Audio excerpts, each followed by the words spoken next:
Nothing can be taken for granted when you get to Mars. There's a lot of things we just don't know. Space always has a way of throwing us curveballs and surprising us. I mean, until we get the data that says we're on the ground safely, I'm going to be worried that we're not going to make it.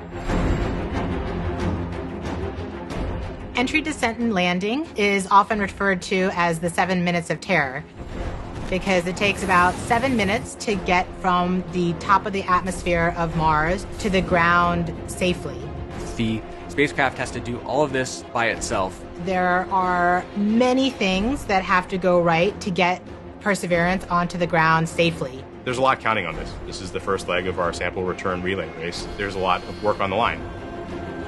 Starting about 10 minutes before atmospheric entry, we get rid of really the spacecraft part of the rover that's been supporting us. We come screaming in to the Martian atmosphere at 12 to 13,000 miles per hour. And the heat shield is what dissipates all that initial energy through friction. The vehicle will continue actually flying itself through the atmosphere. It's sort of like a transforming vehicle that went from spacecraft, and now it's kind of like an aircraft actively guiding itself. When we're going slow enough, we deploy a parachute. It's the biggest supersonic parachute we've ever sent to another planet. It's critical for slowing down the vehicle. Perseverance's entry, descent, and landing borrows heavily from that of Curiosity.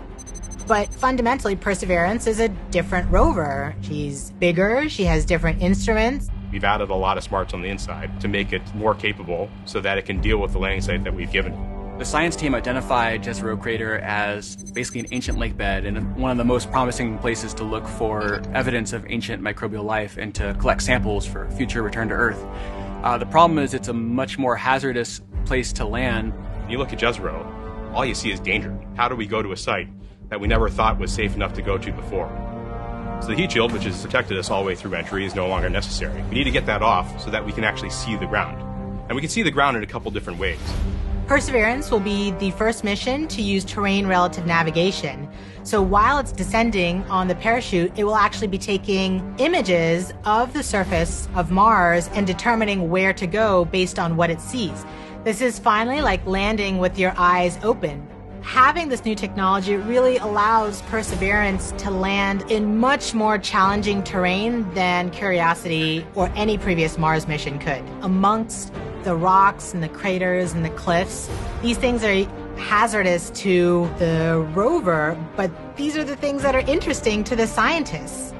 Once Perseverance has figured out where she is, we jettison the back shell and parachute and light up our rockets.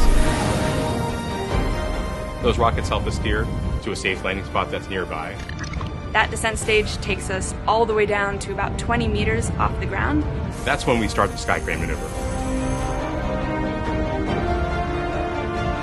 And once the rover has hit the ground, the descent stage will cut loose from the rover and fly away to a safe distance. Surviving that 7 minutes is really just the beginning for Perseverance. Its job, right, being the first leg of sample return, to go look for those signs of past life on Mars. All that can't start until we get Perseverance safely to the ground. And then that's when the real mission begins.